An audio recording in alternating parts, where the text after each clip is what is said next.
Buddhism, and what is Nibbana? Explore the highest state of bliss and peace. Nibbana, nirvana, is the culmination of the Buddhist quest for perfection and happiness. To understand the meaning of this term, it is useful to refer to the verse attributed to Kisa Gotami when she saw Prince Siddhartha returning to the palace from the park on the eve of his great renunciation. She declared, "Happy/contented/peaceful indeed is the mother who has such a son. Happy indeed is the father who has such a son. Happy indeed is the woman who has such a one as her husband." Nibbudha, from near plus vr, is often treated as the past participle of the verb nibbayati, and nibbana is the nominal form of that verb. It means happiness, contentment, and peace. Nibbayati also means to extinguish, to blow out, as in the blowing out of a lamp. Nibbana is so called because it is the blowing out of the fires of greed, hatred, and delusion, ragagi, dasagi, mohagi. When these fires are blown out, peace is attained, and one becomes completely cooled, sitibhuta. It is sometimes conjectured that Nibbana is called cool because the Buddha preached in a warm country, where coolness was appreciated as comfortable. Had he taught in a cold climate, he might have described Nibbana in terms of warmth. But it is certain that the term cool was chosen to convey a literal, psychological reality. Anger makes us hot and restless. We use expressions such as boiling with anger, and they clearly express the intensity of the aggressive emotion. When such negative emotions are completely eradicated, never to arise again, the temperament has to be described as cool. Nibbana is a state to be attained here and now in this very life, and not a state to be attained only after death. In terms of living experience, Nibbana can be characterized by 4 special attributes: happiness, moral perfection, realization, and freedom. We shall take these up for discussion one by one.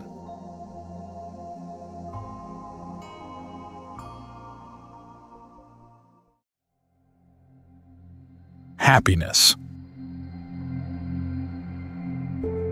Nibbana is described as the highest happiness, the supreme state of bliss. Those who have attained Nibbana live in utter bliss, free from hatred and mental illness among those who are hateful and mentally ill. Sukha in Pali denotes both happiness and pleasure. In English, happiness denotes more a sense of mental ease, while pleasure denotes physical well-being.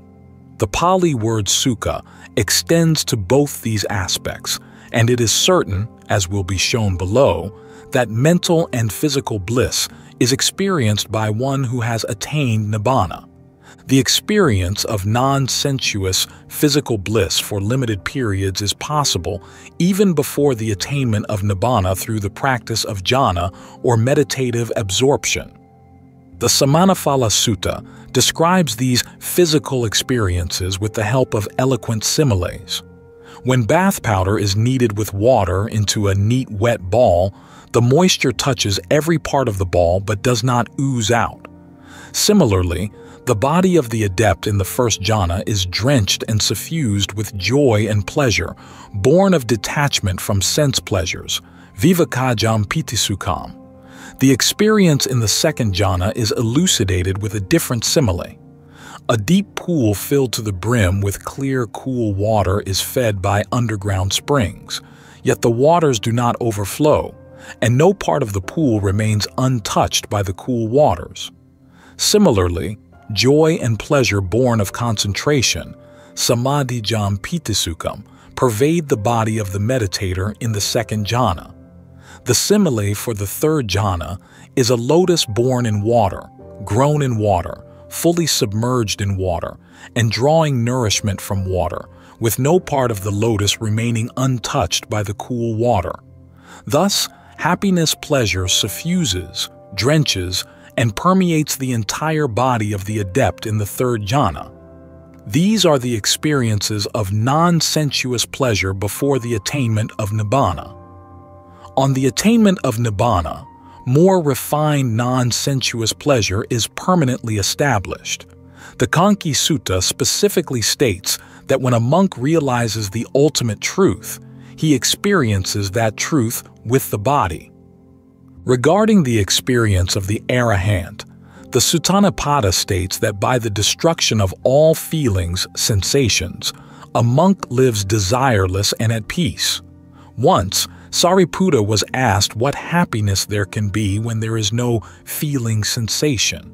He explained that the absence of feeling sensation itself is happiness. It is relevant to note here that the Buddha says that he does not speak of happiness only with reference to pleasant feelings, sensations. Wherever there is happiness or pleasure, that he recognizes as happiness or pleasure. Here we are reminded of the statement that all mental states converge on feelings. What is meant by this statement seems to be that all mental states are translated into sensations in the body. It is possible to understand the import of this statement if we pay attention to a gross emotion such as anger. When we are angry, we experience a variety of bodily sensations, feeling hot, being restless, breaking out in a sweat, trepidation, etc. When we are sad, tears come into our eyes. These are brought about by changes in body chemistry through the discharge of various glandular secretions. If intense emotions bring about such gross sensations, we might conjecture that all thoughts cause subtle sensations in the body resulting from changes in body chemistry. We are hardly aware of these sensations which, however, become noticeable with the development of Vedana-nupassana, contemplation of sensations. Thoughts are endless and continuous. Therefore, if this interpretation that thoughts are translated into sensations is correct, sensations too should be endless and continuous. The Vedana Samyutta states that just as diverse winds constantly blow in different directions, numerous sensations pass through the body. An arahant has full control over his thoughts. Therefore, he must have full control over his feelings, sensations too. What is meant by the statement that a monk lives desireless and at peace by the destruction of all feelings, sensations, seems to be that he has destroyed all psychogenic feelings, sensations. This leads us to another statement, that all feelings, sensations partake of the nature of suffering.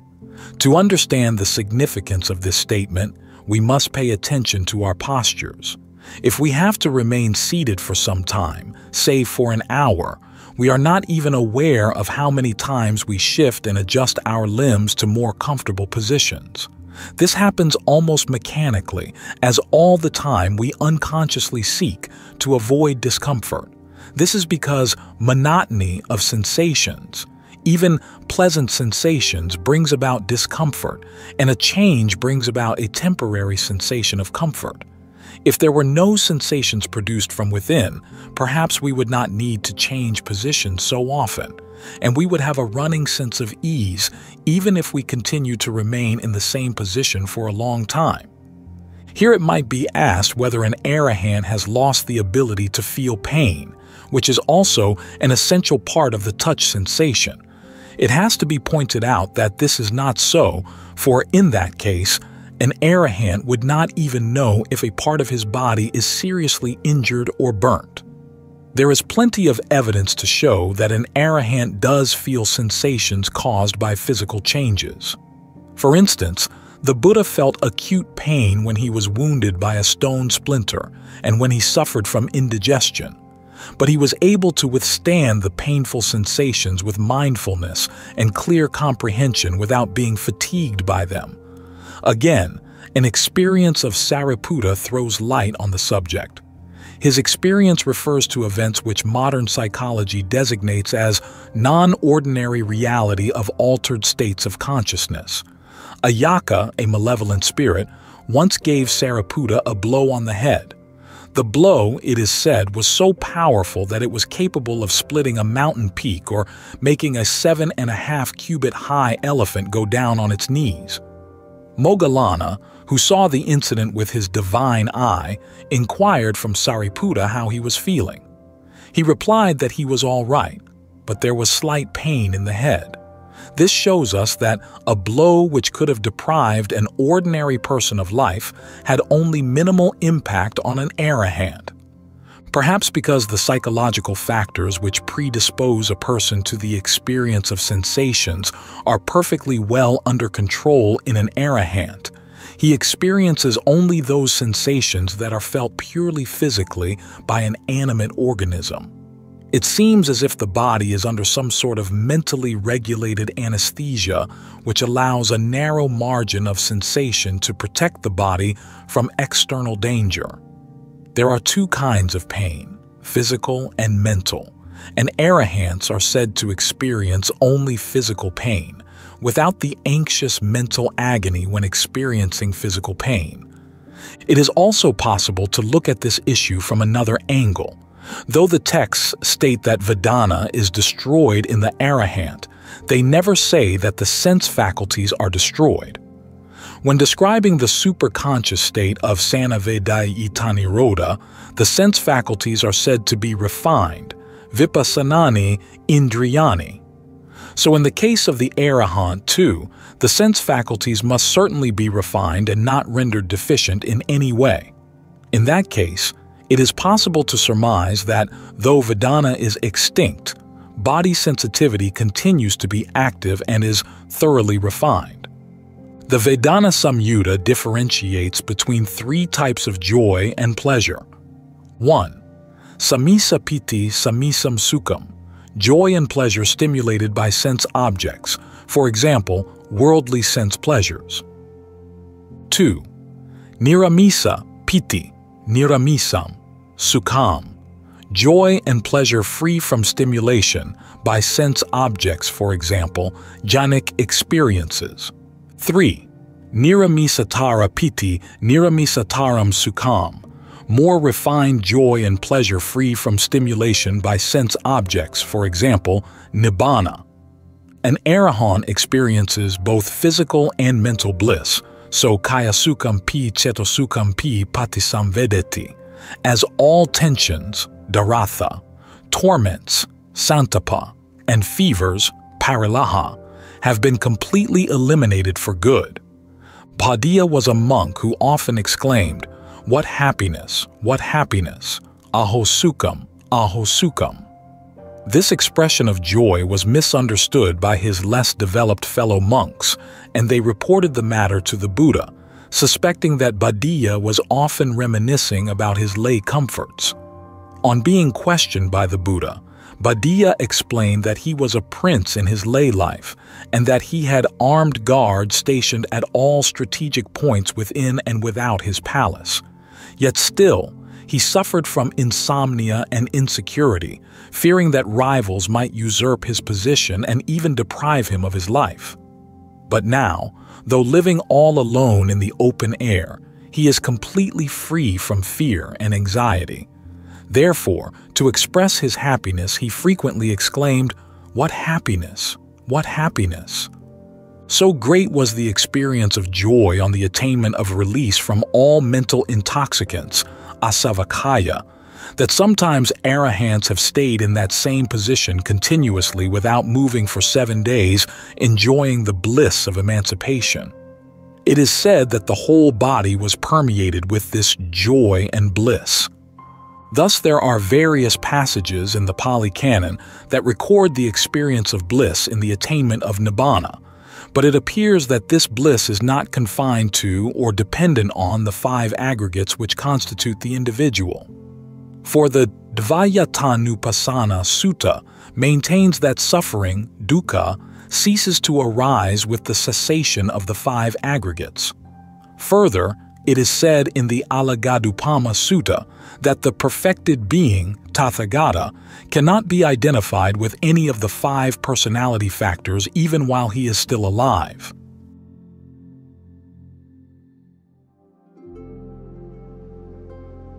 Moral perfection. Nibbana is a state of moral perfection. For one who has attained Nibbana, all unwholesome motivational roots such as greed, hatred, and delusion have been fully eradicated with no possibility of their ever becoming active again. Therefore, Nibbana is called the destruction of greed, hatred, and delusion. All inflowing moral depravities are destroyed, hence the epithet asavakaya for Nibbana. Craving has been uprooted for good. Therefore, tanhakaya is another synonym. All types of conceit, the superiority and the inferiority complex, plus the complex of equality, are eliminated. This necessarily has to be so, as an arahant has no egoistic delusions such as I and mine. Just as much as an arahant has transcended egoism, he has transcended sexuality too. When Soma, a female arahant, was rebuked by Mara the Evil One, saying that womankind with very little intelligence cannot attain that state which is to be attained with great effort by seers and sages, Soma replied that womanhood is no impediment to the realization of truth to one who is endowed with intelligence and concentration. Further, she adds that Mara must address these words to one who thinks, "I am a man," or "I am a woman," and not to one like herself. This reply seems to imply that one loses even sexual identity on the attainment of arahantship. There is evidence that an arahant has undergone such transformation in body chemistry that he has gone beyond the dichotomy of masculinity and femininity. All normal physiological sexual functions seem to be atrophied in an arahant, as it is said that seminal emission is impossible for an arahant even in sleep. We may also note the tradition maintaining that arahants never dream, maybe because they have attained such perfect mental health that there is no necessity to release tension through dreams. The sublime modes of conduct, Brahmavihara, such as loving kindness, compassion, sympathetic joy, and equanimity, metta, karuna, mudita, upekkha, are fully developed without any limitations. An arahant is such a perfect being that it is simply impossible for him to commit an immoral act. He is incapable of willfully destroying the life of a living creature. It is impossible for him to stoop so low as to steal something, indulge in sex, utter a deliberate lie, or enjoy accumulated goods as in the household life. One may wonder why household life is an impossibility for an arahant. The reason may be that the household is recognized as a fortress of greed where we deposit all our belongings. It is, in other words, the external repository of our ego. An arahant, who has fully transcended the ego, is incapable of partaking in such an institution.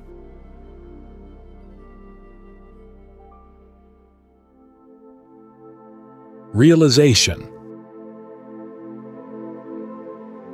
Several expressions are used in the Pali Canon to denote the cognitive aspect of the experience of Nibbana. The mass of darkness, of ignorance, has been torn asunder is a frequent expression. In his first sermon, the Buddha describes the realization of the Four Noble Truths as the arising of the I, wisdom, insight, knowledge, and light. The three knowledges have been attained is another expression. The triple knowledge consists of retrocognition, clairvoyance, and the knowledge of the destruction of defilements. With the first two knowledges, one obtains personal verification of the doctrines of rebirth and karma respectively. With the destruction of intoxicants, one realizes the causal origination of all phenomena and egolessness. Sometimes three other cognitive faculties, abhina, are mentioned as extra qualifications of arahants, namely miraculous powers, idhivida, the divine ear, dibasota, and telepathy. With the attainment of Nibbana, one also realizes that birth is destroyed, the higher life has been successfully lived, one's duty has been done, and there is no more of this mundane existence. The Udasavibhanga Sutta explains the nature of consciousness and the general cognitive attitude of an arahant. The consciousness of an arahant is not scattered and diffused in the external world. Bahida vinanam avikitam avasatam. This becomes possible because he does not indulge in the enjoyment of sense objects. His consciousness is not established within, ajata asantitam. This is possible because he does not become attached to the enjoyment of the jhanas. He remains unagitated without grasping, anupadaya na paritasati. This means that he does not identify himself with any of the 5 aggregates or personality factors. The Mahasalayatana Sutta explains more fully the cognitive experience of an arahant from the angle of sense experience. The arahant realistically understands the nature of sense faculties, sense objects, sense consciousness, sense contact established by the convergence of these 3 factors, and the resulting sensations of pleasure, pain, and hedonic neutrality. He does not get attached to any of these factors. When he lives without deriving pleasure and without getting attached to perceived sense objects and without being deluded by the process of sense perception, recognizing the evil consequences of sense perception, the 5 aggregates of grasping or the personality factors do not get built up. They fall apart as craving which leads to rebirth is totally eliminated. All physical and mental tensions, dharatha, torments, santapa, and fevers, paralaha, are destroyed. The arahant experiences perfect physical and mental bliss. We are not quite sure exactly what is meant by the realistic understanding of the nature of sense faculties, but we might suppose that an arahant intuitively understands, through the framework of his own personality, how the sense stimuli pass through sense receptors and nerve fibers and are interpreted at brain centers. Modern science explains to a certain extent the physiological processes involved in the activity of sense perception, but this understanding is confined at best to the intellectual level and is dependent on technological devices in medical laboratories. Such knowledge cannot bring about the attitudinal and emotional changes which are necessary for liberation. An arahant's understanding springs from a deeper experiential level with direct vision into the whole perceptual process as explained, for instance, in the Madhupindika Sutta. What is meant by the realistic understanding of sense objects? Most likely, it is the realization of the impermanent, unsatisfactory, and non-substantial nature of all that is around us. This, too, is a direct, profound experience of acute sensitivity, a direct personal vision into the dynamism of atomic and subatomic particles that go to form the material world around us as well as our bodies. The Dhammapada records that when a monk sees in his contemplations the dynamic working of the physical and mental phenomena composing his own personality, great joy arises in him, and that can only be described as superhuman joy. One has direct insight into the inner workings of one's body, the arising and passing away of body cells, sensations, perceptions, activities, and consciousness. Great is the joy and delight of this realization, and it is the realization of deathlessness. This is what is called the bliss of enlightenment, Sambodhisukha.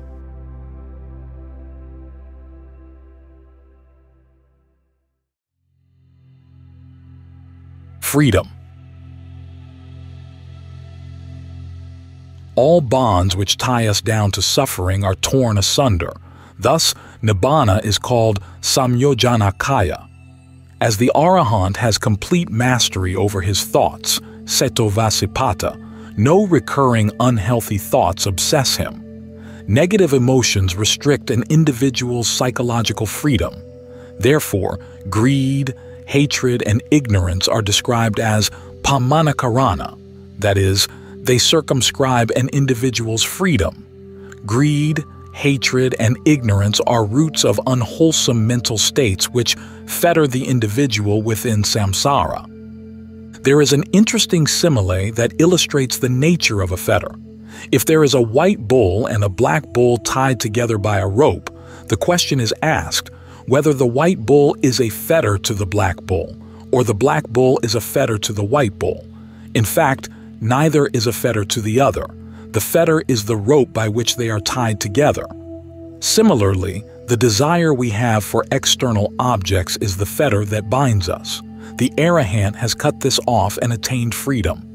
Unhealthy negative emotions are always self-oriented and self-centered.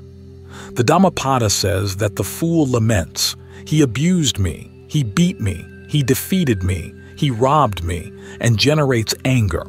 As he is firmly tied to the idea of the self or the ego, and he cannot wean himself away from the experience which inflicted a wound on his ego, he is like a dog tied to a post. This situation is quite in contrast to an experience the Buddha had once. A Brahmin came and abused him in very harsh language. The Buddha remained silent. When at last the Brahmin stopped, the Buddha asked, "If you were to visit a friend and you took a gift to him, but the friend declined to accept the gift, what would you do?" The Brahmin replied that he would take it back. The Buddha said, "You brought me a gift of much abuse. I do not accept. You can take it back." The Buddha also states that even if one is cut into pieces with a double-handled saw, one should train oneself not to generate anger towards the tormentor. Moggallana was an arahant who was mercilessly beaten by robbers, but he was able to maintain his composure without a trace of anger. Such is the freedom one gains from negative emotions on the attainment of Nibbana. An arahant has fully developed the Brahma Viharas, the sublime modes of conduct, universal love, compassion, sympathetic joy, and equanimity.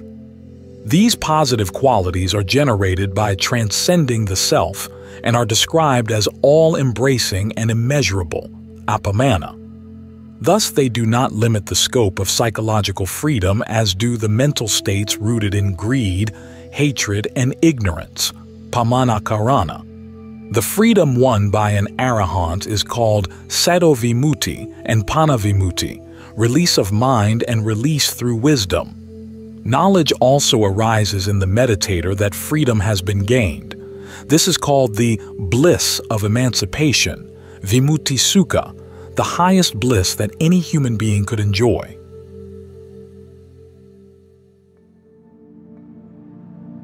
Creativity.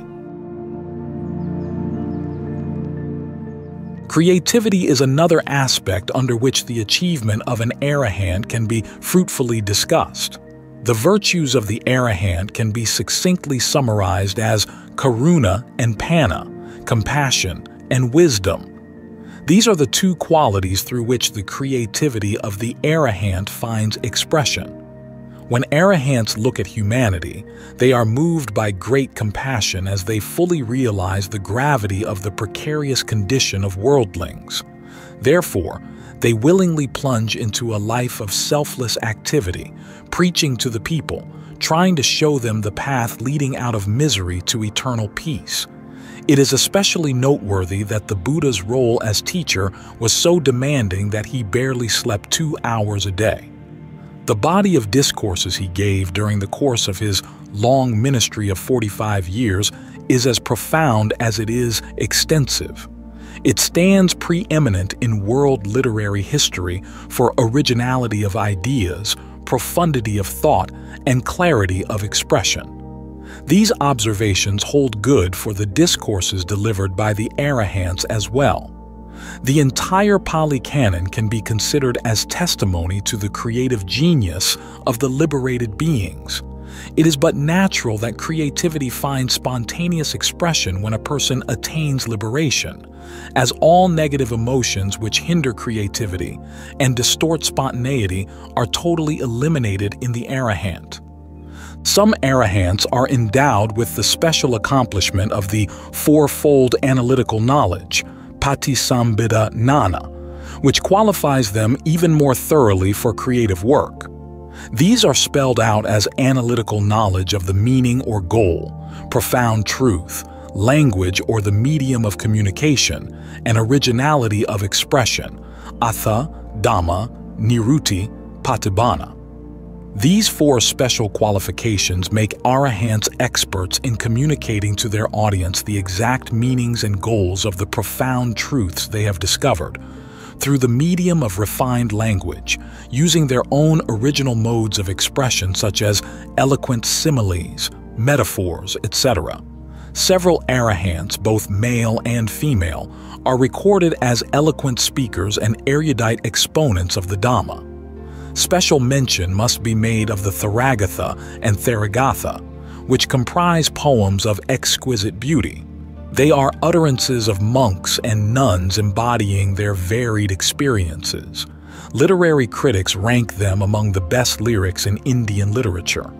They remain unrivaled in the literary history of the world as creative writing issuing forth from the undefiled purity of the human heart and the nobility of human wisdom.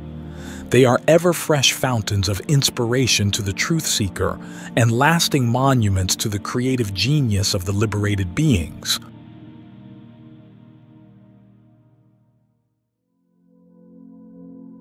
Physiology and spirituality. Having considered this traditional material from the Pali Canon, let us now turn to modern studies on psychophysiology and meditation to see whether we can draw some inferences from them on the experience of Nibbana. Studies done by investigators such as Walter B. Cannon show beyond doubt that there is a definite correlation between physiology and strong emotions. When a sensory trunk is strongly excited, the adrenal glands are reflexly stimulated and they pour into the bloodstream an increased amount of adrenaline. This gives rise to the overt manifestation of bodily changes such as dilation of the pupils, sweating, rapid respiration, etc.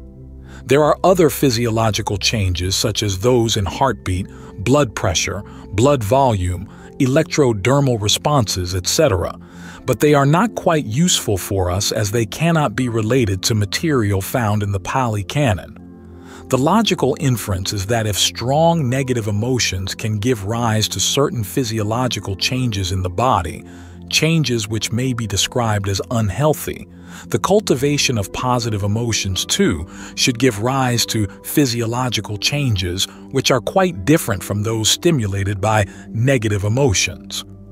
As opposed to the dilation of the pupils and a consequent look of ferocity in the instance of a strong emotion such as anger, we find in the Pali texts mention made of the monks' eyes as being very pleasant.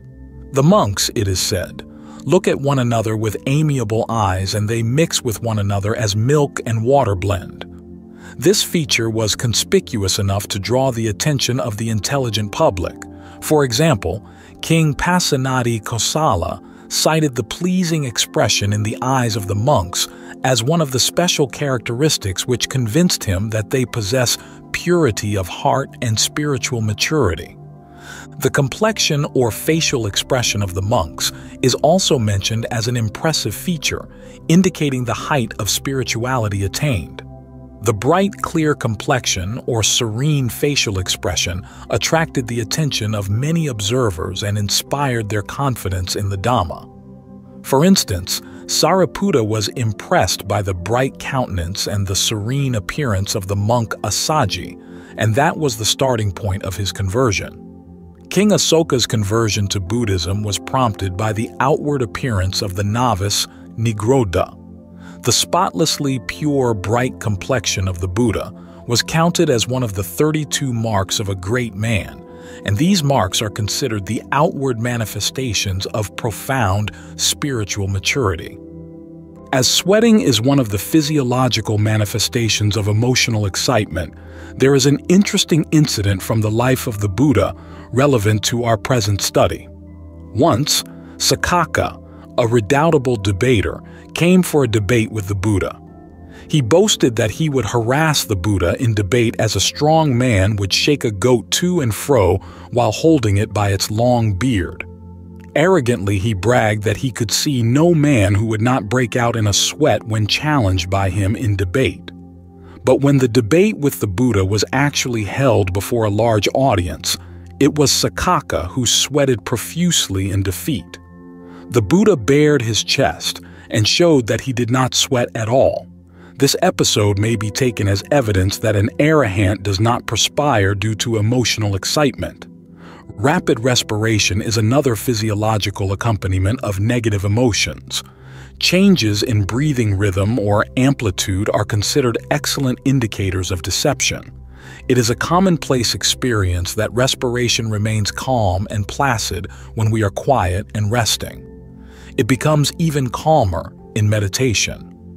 The Pali Canon maintains that respiration ceases altogether during the fourth jhana, which is a subtle, highly refined state of superconsciousness. It is possible that metabolism comes to a standstill or a minimum level during this state. Though arahants do not always abide in this jhana, they must constantly maintain a calm, regular rhythm in their respiration, for they never become emotionally disturbed or excited. Their calm is so profound that it is said that they also maintain an inner silence, even when they speak, as the subvocal chatter which is characteristic of others has been quelled altogether in their case. Modern scientific studies on the physiology of meditation shed light on some other aspects relevant to the present study. It has been found that the concentration of blood lactate level declines precipitously in meditation. Its concentration normally falls in a subject at rest, but the rate of decline during meditation has proved to be more than 3 times faster than the normal rate. This offers a good contrast to the rise of blood lactate levels when patients with anxiety neurosis are placed under stress. It is also reported from experiments that the infusion of lactate brings about attacks of anxiety in such patients. Furthermore, it is significant that patients with hypertension, essential and renal, show higher blood lactate levels in a resting state than patients without hypertension, whereas in contrast, the low lactate level in meditators is associated with low blood pressure. Thus, it is clear that the fall in the blood lactate level has a beneficial psychophysiological effect. All this medical evidence goes to show that a calm, healthy mind finds expression in a positively transformed body chemistry. Therefore, it is reasonable to maintain that one who has reached the culmination of meditative practice and realized nibbana is healthy in both mind and body. The body has certain electrical properties that are clearly associated with psychological processes, such as attention and emotion. One of these is shown in the rapid rise in the electrical resistance of the skin accompanying meditation. Wallace and Benson report that 15 subjects tested showed a rise of about 140,000 ohms in 20 minutes. In sleep, skin resistance normally rises, but not so much or at such a rate. The same test is used in lie detection, and most laboratory studies have found that the skin resistance response is the best indicator of deception. This evidence shows beyond doubt that involuntary physiological changes accompany emotional states, both positive and negative. Again, it is said that the brain is constantly emitting small electrical potentials measured in cycles per second called hertz. EEs. These waves of varying frequencies and shapes are labeled with Greek letters such as delta waves, less than 4 hertz, theta waves, 4 to 7 hertz, alpha waves, 8 to 13 hertz, and beta waves, greater than 13 hertz. Electroencephalographic recordings of subjects in meditation have disclosed a marked intensification of alpha waves. Wallace and Benson report that they recorded the waves from 7 main areas of the brain on magnetic tape and analyzed the patterns with a computer. They say that typically there was an increase in intensity of slow alpha waves at 8 or 9 cycles per second in the frontal and central regions of the brain during meditation. In several subjects, This change was also accompanied by prominent theta waves in the frontal areas. On the other hand, emotional disturbance such as anger is always accompanied by alpha blocking, whereas sleep, the antithesis of emotion, is characterized by slow, high-amplitude activity. Light and sound stimuli also block the alpha rhythm. It is reduced or suppressed during periods of apprehension. Alpha waves are absent in records of patients in an anxiety state. On the strength of these findings, it is possible to conjecture that the harmony of the mind determines to a very large extent the health of the body. When related to the experience of Nibbana, it seems reasonable to conjecture that an arahant has put an end to all psychosomatic diseases. His body would be susceptible only to physical ailments and injury caused by external agents. There are reports in the Pali Canon of arahants falling ill and experiencing acute pain.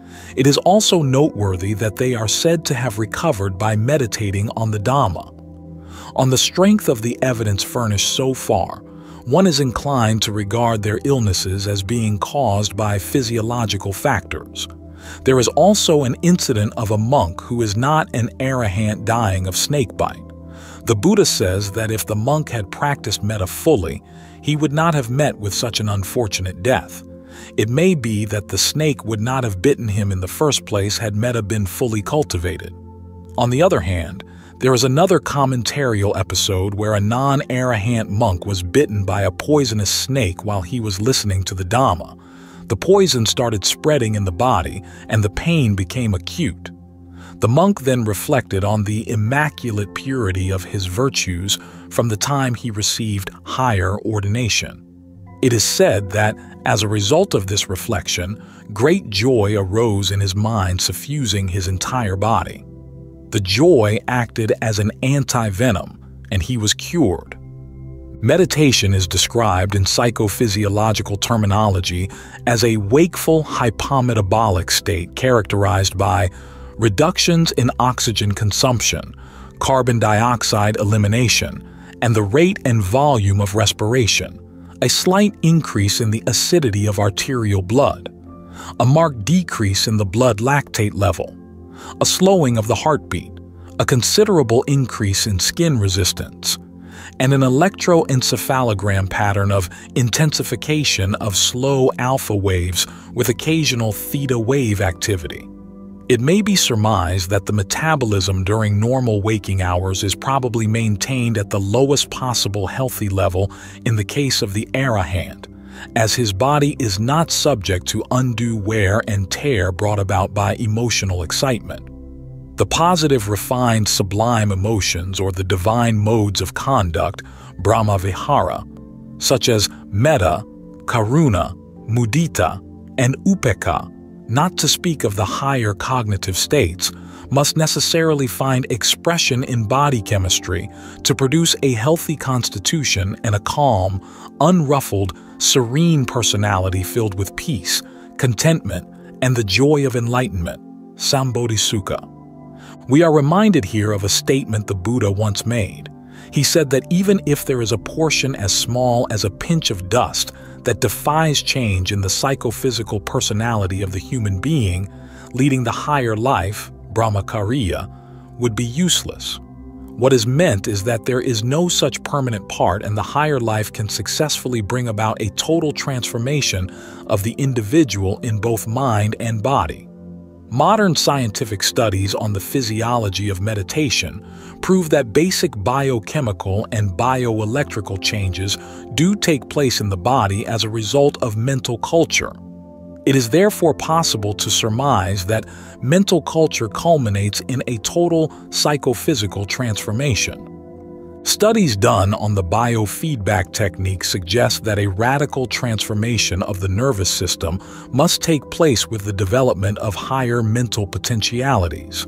It is common knowledge that the autonomic nervous system is divided into two parts, the sympathetic nervous system and the parasympathetic nervous system. Johann Stoive, in an article on biofeedback techniques, states that probably in deep relaxation, there is a shift in the autonomic nervous system towards parasympathetic dominance.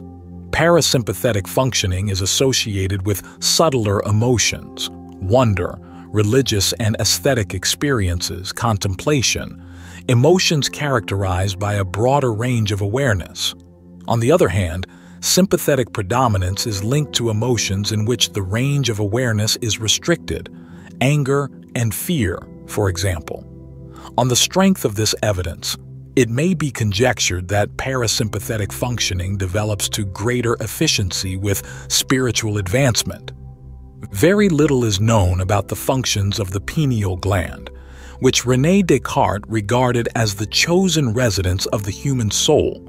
It is described as the built-in biological clock of the human being on which depends the regularity of sleeping and waking.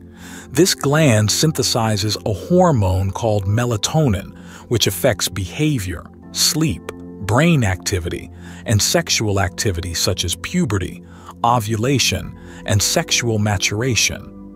While melatonin stimulates brain activity, it inhibits sexual activity. Again, it has been recognized that light, dark, olfaction, cold, stress, and other neural inputs affect the pineal function.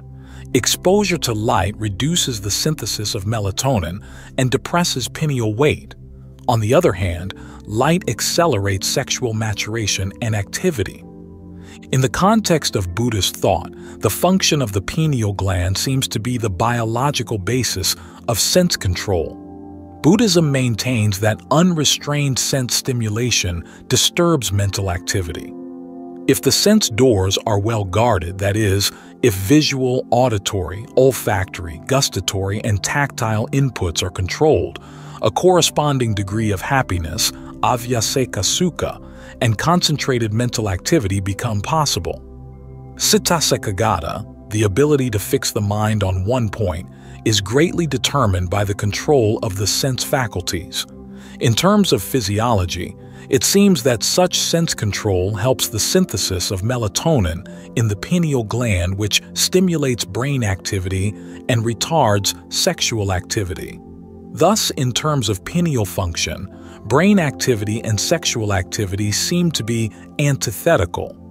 Buddhism, too, emphasizes that sexual desire prevents clear thinking, distorts vision, clouds issues, inhibits wisdom, and destroys peace of mind. The entire scheme of spiritual development comprising the Noble Eightfold Path is an efficient methodical plan of action designed to bring a gradual psychophysical transformation culminating in the attainment of Nibbana.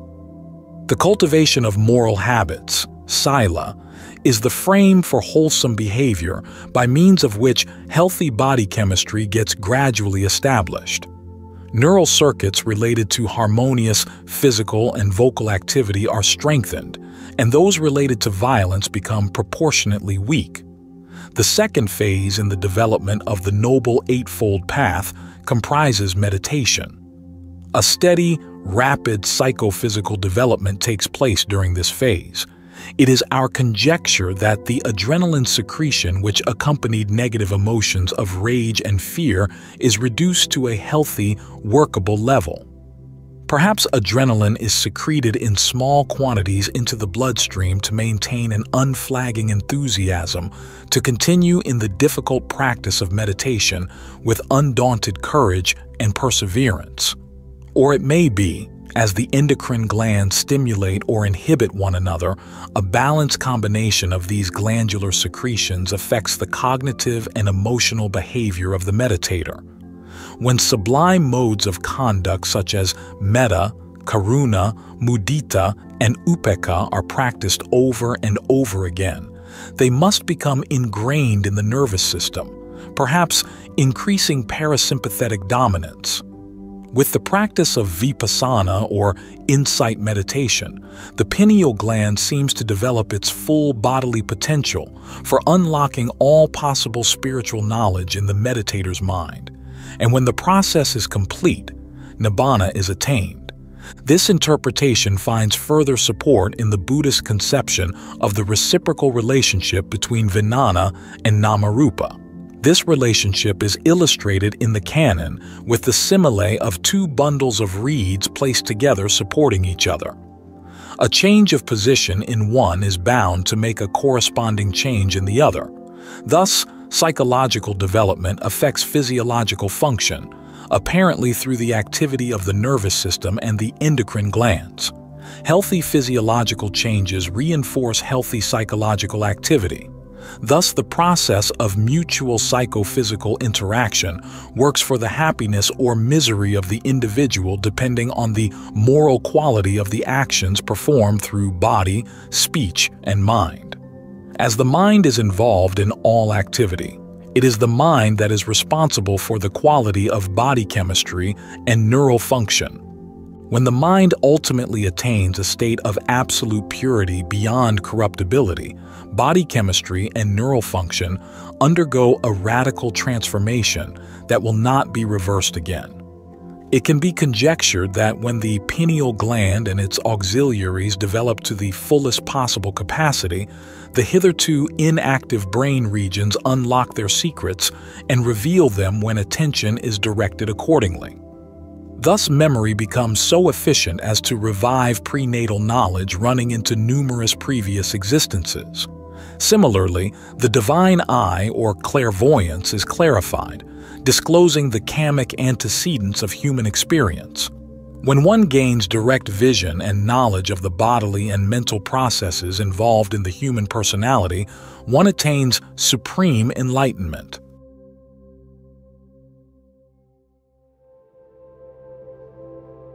The Avyakatas, questions not yet answered.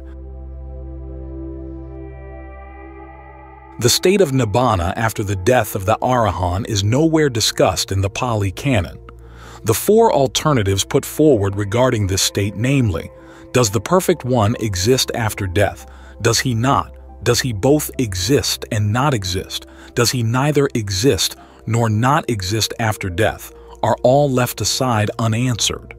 These questions are put aside because they are not useful to human happiness and understanding, not concerned with the Dhamma, not helpful for the higher life, not conducive to disenchantment and detachment, not conducive to the cessation of misery, to the tranquility of the mind, to higher knowledge, to insight, and to peace, Nibbana. The Agivachagata Sutta cites a simile in this connection which illustrates that the questions themselves are meaningless. If there is a fire burning, and if the fire goes out without fuel, can one ask the question, in which direction did the fire go? East, south, west, or north? The question itself is inappropriate as it assumes that fire can have existence independent of fuel.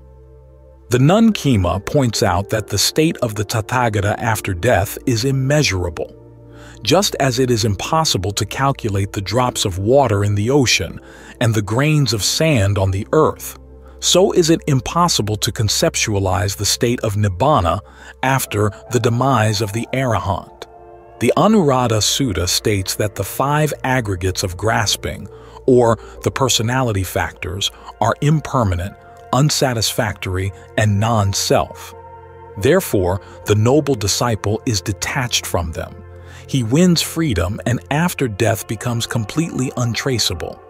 The Alagadupama Sutta maintains that the Tathagata cannot be identified with the personality factors even during his lifetime, so how can he be identified after death? A plausible explanation is necessary for the traditional silence regarding the state of the Arahant after death. Existence in the world implies time and space. One exists within a particular period in a particular space or locality. If one passes beyond time and beyond space, it is not possible to speak of existence with reference to such a one. To speak of both time and space, one needs a point of reference. For example, A is 50 years old. This means 50 years have passed since the event of A's birth. If A is not born, it is impossible to speak of time or existence with reference to him. Similarly with space. Without points of reference, it is not possible to grasp space. There is a definite distance between any two specific points, nor can one speak of direction without a point of reference. When the notion of I, which is the point of personal reference, is eradicated, one goes beyond time, beyond space, and beyond causality. Therefore, it is not possible to speak of the liberated being as existing or not existing.